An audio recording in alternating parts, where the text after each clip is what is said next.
எல்லாருக்கும் நமஸ்காரம். இங்கே பதிவு 96 திருக்கோளூர் பெண் பிள்ளை ரகசியம் 20ல் விஸ்வாமித்திரோட கதை, விஸ்வாமித்திரோட வரலாறு போயின்னு இருக்கு.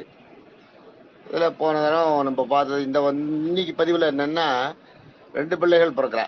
ராஜாவுக்கு ஒரு பிள்ளையும் காதி ராஜாவுக்கு ஒரு பிள்ளையும், காதி ராஜாவுக்கும் அந்த பிரகசூரியாவுக்கும் ஒரு பிள்ளை பிறக்கிறது. ரிஷிகருக்கும் சத்தியவதிக்கும் ஒரு பிள்ளை பிறக்கிறது.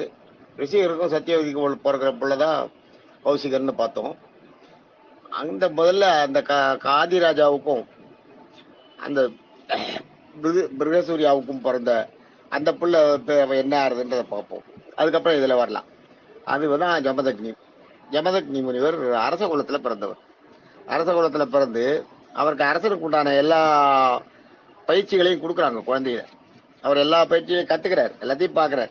அரசனுக்கு உண்டான இதெல்லாம் வருது. ஆனால் கொஞ்சம் போக போக போக போக அதில் நாட்டமே இல்லை அவருக்கு. அவர் தெரிஞ்சுட்டாரே ஒழிய அதில் நாட்டம் அப்படியே ஒரு இறைவ பயத்தி தவம் பண்ணுறது, யாகங்களில் போய் உட்காந்துக்கிறது, யாகங்கள் மந்திரங்களை கற்றுக்கிறது. யாக மந்திரங்களெல்லாம் ஒரு தடவை அவங்க சொல்லும்போது கேட்ட உடனே அவர் அப்படியே சொல்லுவாராம், ரிப்பீட் பண்ணுவாராம். அந்த மாதிரி எல்லாத்தையும் அந்த மாதிரி இதில் தான் அவருக்கு மைண்டு போகிறது. அதனோட காரணம் என்னன்றது இந்த பிரகசூரியாவுக்கும் தெரியும், அந்த காதி ராஜாவுக்கும் தெரியும், இந்த கௌசிகனுக்கும் தெரியும், ரிஷிகருக்கும் தெரியும். எல்லாம் அத்தனை பேருக்கும் தெரியும். இது எல்லாம் ஏன் இதனால என்ன, அந்த பிண்டத்தை மாற்றி சாப்பிட்டதுனால. உங்களுக்கு கொஞ்ச நாள் ஆன உடனே அந்த குழந்தைய கம்பல் பண்ணி கொண்டு ராஜ்யசபையில் உட்கார அந்த இது வரமாட்டேங்கிறது, வைக்க முடியல. எப்பயாவது ஒரு நேரம் தான் அந்த ராஜாவுக்குடைய அந்த எண்ணங்கள்லாம், அந்த செய்கைகள், அந்த மன எண்ணங்கள்லாம் தோன்றதை ஒழிய மற்ற நேரம் பூரா ஒரே கருணை, மனசுல அன்பு, பாசம், கருணை, தெய்வ பக்தி, ஈடுபாடு, இந்த அலங்காரத்துல எல்லாம் பற்று இல்லாத ஒரு இது. ராஜாவாக இருந்தால் கிரீடை வச்சுக்கணும், எல்லாம் அலங்காரம் பண்ணிக்கணும், அந்த உட்காரணும், அதுக்கான இந்த எல்லாம் கட்டினா அதெல்லாம் இவர் பண்ணவே மாட்டேங்கிறார். இவர் காவி வேஷ்டி கட்டினா இருக்கிறார். ஆக இவரோட போக்கில் விட்டுறான். ஸோ ராஜாவுக்கு பிறந்திருந்தாலும் ராஜா இதை ஆளாம இவர் என்ன பண்ணிடுறார், காட்டுக்கு வந்துடுறார், தவம் பண்ண ஆரம்பிச்சிடுறார். இவர் தவம்லாம் பண்ணும்போது இவருக்கு ரேணுகான்னு ஒரு பொண்ணை கல்யாணம் பண்ணி வைக்கிறார். ரேணுகாதேவியை கல்யாணம் பண்ணி வச்சு ரேணுகாதேவி இவரும் ஆசிரமம் பண்ணிட்டு குடியில் யாகம் பண்ணிட்டு அப்படி தப வாழ்க்கையை நடத்திட்டு இருக்காங்க. ரேணுகாதேவி நல்ல பதிவிரத்தை. அவளுக்கு என்னன்னா, அவ மனசுல பதிவிரத்தையாக இருந்தாலும் அவர் ஞாபகம் வச்சுக்க, அவர் சாதாரண மனுஷ பிறவியில் தேவகதி ஒரு சாபத்தினால ரேணுகாதேவியை பிறகுறார். அந்த மாதிரி தேவகன்னிகையா இருந்தவ என்ன பண்றா, இவன் ஜமதகிரி முனிவருக்கு எப்பயுமே தினம் காத்தால என்ன பண்ணுவா, அந்த ஆத்தங்கரையில போய், கங்கை ஆத்தங்கரையில போயிட்டு அந்த மணலை கேட்பா, கூப்பிடுவா, எனக்கு குடமாவா, நான் என் கணவருக்கு தேவையான சுசூஷைகளை செய்யணும், குடமா எனக்கு ஆகுன உடனே அந்த மணலை கையில் எடுத்த உடனே அது குடமா மாறுமா. அதில் தண்ணி எடுத்துட்டு இவருக்கு கொடுப்பாளா. இவர் அந்த நித்திய கர்மங்கள் பூஜை எல்லாம் பண்றதுக்கு ஜமதகிரி முனிவர். அன்னைக்கு அதே மாதிரி போயிருக்கா. அப்படியே கத்தால் 4:30 மணிக்கு போகும்போது மேலே ஒரு கந்தர்வன் போயிருக்கான் தேர்ல மேலே ஆகாசத்துல. இவ பூர்வ ஜென்மத்தில் இவளுக்கு ஒரு தேவலோக பெண் இல்லையா. அந்த இது ஒரு தேவலோக பெண்களுக்கு மற்ற மானிடர்கள் மேலே, கந்தர்வர்கள் மேலே, இவங்களே எல்லாம் மேலே இச்சப்படுறதுன்றதெல்லாம் ரொம்ப சகஜம். விரும்புறது, அவங்கள மனசால விரும்புறது, அவங்கள கூப்பிட்டு அவங்க கூட சேரணும்னு நினைக்கிறது, அதுக்கப்புறம் மறுபடியும் தேவகன்னிகையா வளர்த்துறது, இதெல்லாம் அவங்களுக்கு எது உண்டு. அதில் நீங்கள் நிறையா பார்த்தீங்கன்னா ரம்பை, ஊர்வசி, மேலே இவனே அமைச்சிருக்காரு, இந்திரனே அமைச்சிருக்காரு. திலோத்தமை தான் கொஞ்சம் கம்மி. மீதி 3 பேரையும் நிறைய பூலோகத்தில் இருக்க ரிஷிகளை மயக்கத்துக்கு இந்திரனே அனுப்புவார். அதே மாதிரி தேவலோக பெண்கள் இந்திராணி இன்னொருத்தரை விரும்பி போனது, அந்த மாதிரி எல்லாம் நிறைய உண்டு. தேவலோக பெண்களுக்கு அது சாதாரண விஷயம். அது ஒரு சாதாரண விஷயம்னா இயல்பா நடக்கக்கூடிய ஒண்ணு. இவ தேவலோக பெண் தானே. இவங்க போய் நிற்பா அந்த வாசல்ல, அந்த மேல கந்தர்வன் போறான் பார்த்தீங்களா, எவ்வளவு அழகா இருக்கான்னு நினைச்சிட்டா மனசுல. அவனை பார்த்து, கந்தர்வனை பார்த்து, அவன் தேர்ல போறவனை பார்த்த உடனே இவன் மணலை கேட்கறா, கூப்பிடுறா, மணல் வரமாட்டேங்கிறது. மணலை குடமா கேட்டா வரமாட்டேங்கிறது. ஏன்னா இவ்வளவு பதிவிரதா தர்மத்துல ஒரு சின்ன தப்பு நடந்து போறது இல்லையா. எவ்வளவு அழகா இருக்கான்னு நினைச்சிருக்கா இல்லையா மனசுல. அதனால வரா, என்ன பண்றதுன்னே தெரியல. நேரா ஜமதகிரி முனிவர்கிட்ட சொல்றா, இந்த மாதிரி நான் அந்த மணலை என்னால குடமா திரிக்க முடியல, போயிடுதுன்னு. ஜமதக்னி அவருடைய அவரோட தான் தபசி தானே, அவரோட தபோசக்தியில பாக்குறாரு மேல ஒரு கந்தர்வன் போனதை இவளும் சொல்றான். அதை விஷயத்தையும் சொல்லிடுறா அவர்கிட்ட. கந்தர்வன் போனா மேல பார்த்தேன் அழகா இருந்தான், மனசால அழகா இருக்கான்னு நினைச்சேன், எனக்கு கூட வரலன்னு சொல்லிடுறா. இவர் பாக்குறாரு, ஆமா அது உண்மைதான். உடனே இவருக்கு என்னன்னா, இவர் வந்து அரச குலத்துல பிறந்தவர் தானே, அந்த நேரத்துல இவரோட அரச குல புத்தி கொஞ்சம் தலை காட்டுறது. அந்த இடத்துல ஒரு ஒரு தவம் பண்ற ஒரு தவ முனிவரோட புத்தியா இருந்தா, நீ என் கண்ணில் முடிக்காத, ஓடி போயிடு, எங்கேயாலும் போயிடு, இல்லை நீ கல்லா போ, மண்ணா போ, இல்லை எதையாவது ஒன்று ஒரு மரமா போ அப்படின்னு சாபம் கொடுக்கறது அதுதான் இருக்கும். தண்டனை கொடுக்குற எண்ணம் முனிவர்களுக்கு வராது. சாதாரணமா தண்டனை கொடுக்குற எண்ணம் முனிவர்களுக்கு வரக்கூடாது, வராது. சாபம் தான் கொடுப்பா. ஆனா ஜமதக்னி முனிவருக்கு இவளுக்கு தண்டனை கொடுக்குற எண்ணம் வருது.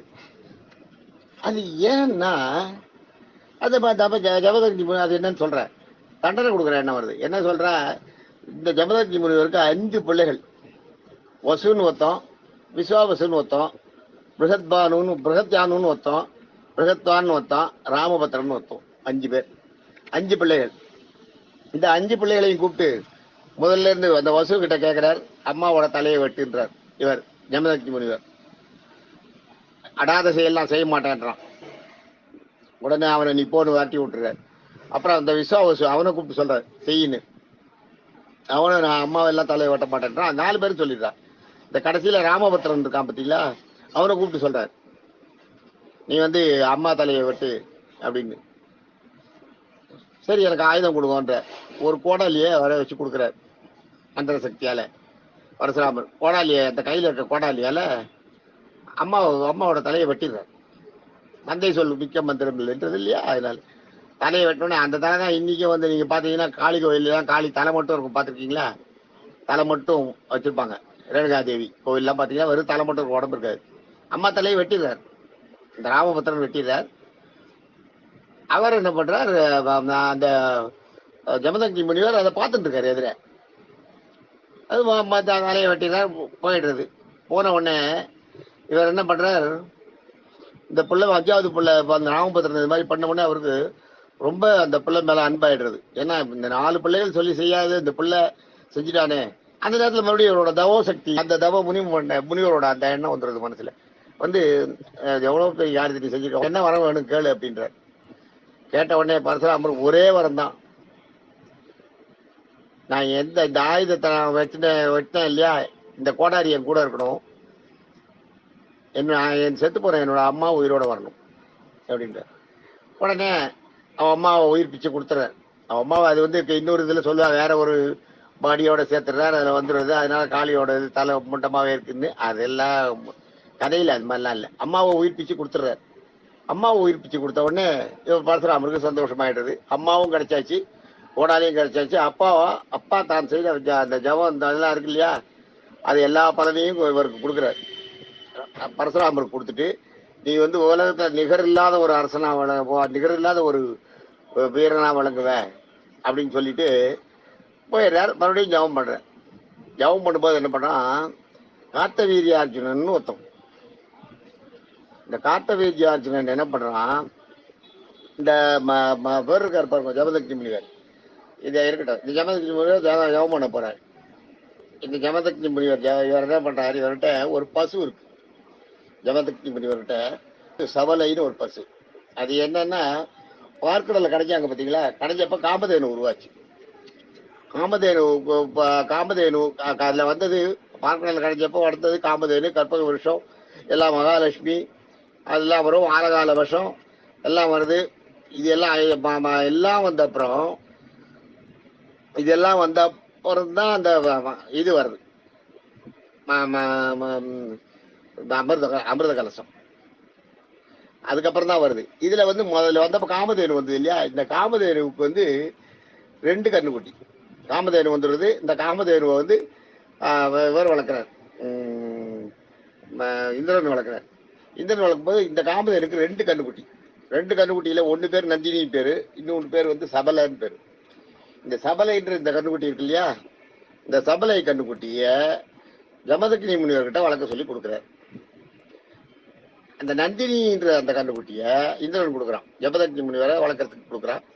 அந்த நந்தினின்ற 3 கண்ணுக்குட்டி, நந்தினின்ற கண்ணுக்குட்டி இருக்கு இல்லையா, அந்த நந்தினின்ற கண்ணுக்குட்டிய வசிஷ்டர் கிட்ட வளர்க்கறதுக்கு வசிஷ்டரோட ஆசிரமத்தை வச்சுட்டு வளர்க்கறதுக்கு கொடுக்குறான். இது இவ இந்த பசுக்கு இதுகளோட இது என்னன்னா காமதேனுன்னா என்ன கேட்டாலும் கொடுக்கும். இந்த காமதேனுவும் கொடுக்கும் இந்திரனுக்கு, அதே மாதிரி வசிஷ்டருக்கு அந்த நந்தினி பசுவும் கொடுக்கும், இந்த ஜமதக்னி முனிவருக்கு இந்த சபலை பசுவும் கொடுக்கும். இதுக்கு நடுவு 3 சொன்னேன், சபலை, நந்தினி, இன்னொன்னு வந்து பட்டின்னு ஒண்ணு, 3 கண்ணுக்குட்டி.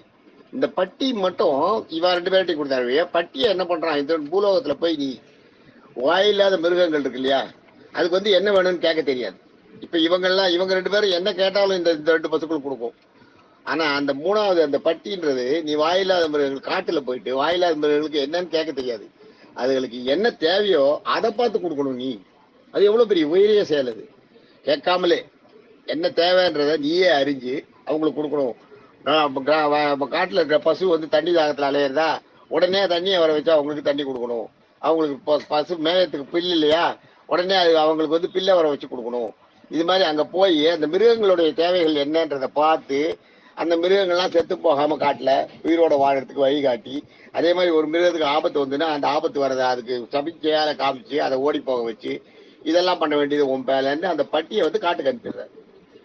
பெரிய கண்ணுக்குட்டியை வந்து இதுக்கு வசிஷ்டர்கிட்ட கொடுத்து வளர்க்க சொல்லிடுறான். இன்னொரு கண்ணுக்குட்டி இருக்கு இல்லையா, அதுதான் பெரிய பசு, பெரிய கண்ணுக்குட்டி தான் நந்தினி, 2வது கண்ணுக்குட்டி தான் பட்டி, அது வந்து காட்டுக்கு போயிடுறது. 3வது கண்ணுக்குட்டி சபலை. சபலைன்ற கண்ணுக்குட்டியை ஜமதக்னி முனிவர்கிட்ட கொடுக்குறாரு. இந்த ஜமதக்னி முனிவர் காட்டுல வச்சுட்டு இதை வளர்த்துட்டு இருக்கா. இப்ப இது வரைக்கும் இது ஜமதக்னி முனிவர்கிட்ட இந்த சபலை வந்த வரலாறு இப்படி. இந்த சபைன்று இந்த பசு வந்துடுறது அங்க. இந்த பசு வந்து அவரை வச்சு வளர்க்கிறார். இந்த காத்தவீரியார்ஜுனன் ஒரு அரசன், அவன் என்ன பண்றான், காட்டுல வரான். காட்டுல வந்து அப்படியே சுத்திட்டு இருக்கும்போது காட்டுல வந்து எல்லாம் பட்டு ஒரு நாள் ஜமதக்னி முனிவர் ஆசிரமத்துக்கு வரான். அவனுக்கு வரவேற்று எல்லாம் வருமா எல்லாம் பண்றார். பண்ணும்போது அவனுக்கு சாப்பாடு அவனோட படைகளுக்கு தேவையான உணவு எல்லாம் கொடுக்குறாரு. கொடுக்கும்போது அவன் வந்து இந்த சபலை இந்த பசுவை போயிட்டு வந்து வேண்டுவார். ஜமதக்னி வேண்டவுடனே அவளுக்கு தேவையானதெல்லாம் கொடுக்கும். அதை பார்த்த உடனே காத்தவீரியார்ஜுனனுக்கு எப்படியாலும் இதை அடிச்சுன்னு போயிடணுன்ற ஒரு எண்ணம் வரும். அவர்கிட்ட கேட்கவே மாட்டான். சைலண்டா அந்த சபலை பசுவை ஓட்டின்னு போயிடுவோம் நைட்டு. அது வந்து கொஞ்சம் அடங்கி போயிடும். இந்த நந்தினியும் சரி சபலையும் சரி தன்னுடைய எஜமான் கட்டளையிடாத எதையும் கொடுக்காது. இந்த ஜமதக்னி முனிவர் சொல்லாத அது அந்த காத்தவீரியார்ஜுனன் எதுக்கல. காத்தவீரியார்ஜுனனுக்கு வந்து 1000 கைகள் பொருந்தியவன், மிகப்பெரிய ராஜா. அவனை ஜெயிக்கவே முடியாது. அந்த மாதிரி ஒரு ராஜா, 1000 கைகள் படைத்தவன். என்ன பண்றான், அந்த போயிடுறான், அவன் ஓட்டின்னு போயிடுறான். உடனே பொழுது பிடிச்சி பார்த்தா காணும், பசுவை காணும்னு ஒண்ணு. இந்த ஜமதக்னி முனிவர் என்ன பண்றார், இந்த ராமபத்திரன் இருக்கார் இல்லையா, இந்த ராமபத்திரன் அவர் தான் அம்மா தலையை வெட்டின உடனே அவருக்கு பரசுராமன்ற பேரை கொடுக்குறார். அவர் தான் பரசுராமன், கையில கோடாலியோல எப்பயுமே இருக்கிறவர். அவர்கிட்ட தன்னுடைய மகன் பரசுராமன், அதாவது இது வரைக்கும் ராமபத்திரனா இருந்த பரசுராமன் கிட்ட ஜமதக்னி முனிவர் இது மாதிரி சபலை பசு காணும் அப்படின்னு சொல்றாரு. சொன்ன உடனே இவர் வந்து பரசுராமன் ஞான திருஷ்டியில பாக்குறாரு. காத்தவீரியார்ஜுனன் ஓட்டின்னு போய் அவங்க இதில் கட்டி வச்சிருக்கான். இவன் என்ன, இவன் பெரிய இவன் என்ன, இவன் சொல்ற ஜமதக்னி வேண்டாம், அவன் பொல்லாதவன், அவனை ஒன்றும் பண்ணாத, அவங்ககிட்ட போகாத, சண்டைக்கு போகாத, போனா போட்டு விடு, நான் இல்லாத அந்த பசு எதுவும் கொடுக்காது, அதையெல்லாம் இவனால அதை கொல்லலாம் முடியாது, அவனை எதிர்த்து ஏதாவது பண்ணான்னா அது ஏதாவது பண்ணிடும், நீ கவலைப்படாத, அது எப்படி வந்து சேர்ந்துடும். ஆனா இவருக்கு பரசுராமருக்கு அதை ஏத்துக்க முடியல. போய் என்ன பண்ற, இந்த பசுவை ஏன் ஓட்டின்னு வந்தேன்னு கேட்கிறேன். கேட்கும்போது ஏங்க இந்த பசு வந்து என்னுடைய ஆளுகைக்கு உட்பட்ட இடத்துல இருந்தது. ஜமதக்னி முனிவர் ஆசிரமத்திலேயே இருந்தா கூட இந்த பசு என்னோட ஆளுகைக்கு உட்பட்ட இடத்துல இருந்தது. அதனால நான் இதை எங்க வேணாலும் கொண்டு வரலாம், கதை கேட்கறதுக்கு நீ யாருன்ட்டு கொஞ்சம் ஏளனமா பரசுராமர் பேசுறேன். பரசுராமர் வந்து மட்டமா ஒரு தாயோட அன்பு இல்லாத தாய் தலையை வெட்டவனி அப்படி இப்படின்னு அவர் கேவலமா பேசுறாரு. இவருக்கு கோபம் வந்துடுது. சரி, நீ என்ன இது பண்ணாலும் நீ அரசன் தானே, நான் வந்து ஒரு முனிவனோட புள்ள, அதாவது அந்த இது வருது முனிவனோட புள்ள, எங்க என்ன நீ ஜெயிப்பாக்கலாம் அப்படின்றாரு. காத்தவீரியார்ஜுனன் நீ எல்லாம் எனக்கு தூசுட்டு அவங்ககிட்ட சண்டைக்கு வரா. காத்தவீரியார்ஜுனன் வந்து பரசுராமர்கிட்ட சண்டைக்கு வரான். பரசுராமர் அவன் தலையை வெட்டிடுறார். அதே கோடாலி, அந்த கோடாலி பரசுராமருக்கு பல இடங்கள்ல இது பண்ணி கோடாலியால அந்த காத்தவீரியார்ஜுனனோட தலையை வெட்டிடுறார். வெட்டிட்டு தூக்கி போட்டு பசுவை ஓட்டிட்டு வந்துடுவார். பசுவை ஓட்டிட்டு வந்து ஜமதக்னி முனிவர்கிட்ட, அப்பா இந்தாப்பா பசு கொடுத்துறேன். கொடுத்த உடனே ஏன் அந்த இவனை வெட்டின, இது என்ன பண்ண, காத்தவரியாஜன்கிட்ட எப்படி ஜெயிச்சு கொண்டு வந்தேன். காத்தவரியாஜன் என்கிட்ட ரொம்ப இது பண்ணா, என்னை பத்தி ஏளனமா பேசினான், அவன் தலையை வெட்டிட்டு தூக்கிட்டு வந்துட்டேன்றான். ஐயோ பெரிய ராஜாவாச்சே, ஏன் அவனை அது மாதிரி பண்ணினேன், இது பெரிய பாவமாச்சே, ஏன் பண்ணினேன்றார். அப்ப பரசுராமருக்கும் ஜமதக்னிக்கும் ஒரு வாக்குவாதமே நடக்கிறது. நீ அம்மா தலையை வெட்ட சொன்னியா, அது நியாயமா, ஆனா நீ சொன்னன்ட்டு நான் செஞ்சேன், அதனால நீ இது என்ன கேட்காத. தலையை வெட்டுறதுன்றது வந்து இந்த சத்திரியர்கள் வந்து தகராறு பண்ணும்போது அவங்க தலையை வெட்டுறதுன்றது தர்மம் தான் அப்படின்றான் அப்படின்னு சொல்றாரு இவர் பரசுராமன். சொன்ன உடனே என்ன ஆகுது, இந்த இந்த ஆர்கியூமெண்ட்டுக்கு பின்னாடி ஒரு ஒரு பின்னூட்டம் ஒண்ணு இருக்கு, அது நான் சொல்றேன். போயிடுறார் ஜமதக்னி முனிவர் ஆசிரமத்துல, இந்த சபையில இருந்து அந்த பசுவை கொண்டு கட்டிட்டு போயிடுறார். போன உடனே அந்த காத்தவரியாதோட பசங்க இருக்கான் இல்லையா, அந்த பிள்ளைகள் என்ன பண்றாங்க, எல்லாம் தன்னுடைய அப்பாவை வெட்டிட்டாருனவனே சைலண்டா ராத்திரியா வந்து இந்த ஜமதக்னி முனிவரோட தலையை வெட்டிட்டு போயிடும், தலையை வெட்டி தூக்கி போட்டு போயிடும். காத்தால எழுந்து பார்த்த உடனே பரசுராமருக்கு தன்னுடைய தகப்பனோட தலை துண்டிக்கப்பட்டிருக்கு, உயிர் போயிடுத்துட்ட உடனே பரசுராமருக்கு வெறி வந்துடுது. அன்னியில இருந்து அரசனா இருக்கிற யாரா இருந்தாலும் கொல்லுவேன், அரசர்களை தலையை வாங்குறதா என்னோட வேலை. இவன் தானே பண்ணான் இந்த காத்தியவீரியார்ஜுனன், சத்திரிய வம்சம் தானே, சத்திரிய வம்சத்தையே ஒழிக்கிறேன் அப்படின்ட்டு சத்திரியர்கள். அதனால அதான் எந்த அரசரை பார்த்தாலும் தலையை வெட்டுறது வந்து பரசுராமரோட வேலையாயிடுது. ஜமதக்னி தலையை வெட்டினார் இல்லையா, தலையை வெட்டுப்பட்ட உடனே அவர் வந்து மேல மோட்சத்துக்கு போறார். போகும்போது அப்ப கேட்கிறார் அவர், எனக்கு ஏன் இந்த மாதிரி ஒரு நிலைமை, பிரம்மா கிட்ட கேட்கிறாரு, எனக்கு நான் வந்து இந்த மாதிரி தலையை இழந்து நான் வந்து துடிச்சு உங்ககிட்ட தலையை வெட்டுப்பட்டு வரணும்னு எனக்கு என்ன இருக்கு, ஏன் இந்த மாதிரி ஆச்சு எனக்கு. அதே மாதிரி எனக்கு வந்து நான் அப்ப அவருக்கு ஞானம் வந்துடுது. ஞானம் வரும்போது நான் என் ஒய்ஃபோட தலையை வெட்ட சொன்னேனே, எப்படி எனக்கு இது ஒரு பெண்ணோட தலையை வெட்ட சொன்னது பாவம்ன்றது எனக்கு அப்புறம் தெரிகிறது, அப்ப தெரியலையே. அதே மாதிரி அந்த காத்தவரியாஜன் தலையை வந்து என் புள்ள வெட்டிட்டு வந்தானே, எப்படி இந்த தலையை வெட்டுறது எங்களுக்கு எப்படி வந்ததுன்னு அப்பதான் சொல்றேன், நீ வந்து அரசர் குலத்துல பிறந்தவன், நீ அரசர் குலத்துல பிறந்து இருந்தாலும் வந்து ஒரு முனிவருடைய அவர் கொடுத்த பிரசாதத்தை சாப்பிட்டதுனால பிராமண இதுக்கு சபிச்சு கொடுத்த தவம் பண்ணி அதுல பலன் ஏற்றிய அந்த பிண்டத்தை சாப்பிட்டதுனால பிறந்தவன் நீ. அதனால நீ பிராமணனா இது வந்துட்ட. நீ ஆக்சுவலா நீ அரசால பிறந்தவன் தான். நீ அந்த பிண்டம் உனக்கு வயத்துல போனதுனால நீ வந்து முனிவனா வந்துட்ட, அதனால உனக்கு இப்படி ஆயிடுச்சு. இருந்தாலும் நீ அரசர் குலத்துல அந்த காதி அரசனுக்கு பிறந்த அந்த அந்த காதி அரசனுடைய அந்த அந்த குலம்ன்றதுனால உனக்கு அப்பப்ப அரச குலத்தோட எண்ணங்கள் தோன்றது. அதனாலதான் உனக்கு தலையை வெட்டப்ப, ஒரு தாயோட தலையை வெட்டத்துக்கு உனக்கு ஆங்கி வெட்டப்ப உனக்கு அரசனோட குணம் வந்துடுது. ராணியோட தலையை, அரசியோட தன்னுடைய மனைவியோட தலையை பரசுராமனை விட்டு வெட்ட சொன்னப்ப உனக்கு அந்த எண்ணம் வந்துடுது. அதே எண்ணம் தான் பரசுராமனுக்கும், உன்னுடைய பரசுராமன் உன்னுடைய வாரிசுன்றதால பரசுராமனுக்கும் வந்து சத்திரியர்களோட தலையை வெட்டணும்ன்ற அந்த இடத்துல போய் முதல்ல காத்தவரியின் தலையை வெட்டிட்டான்.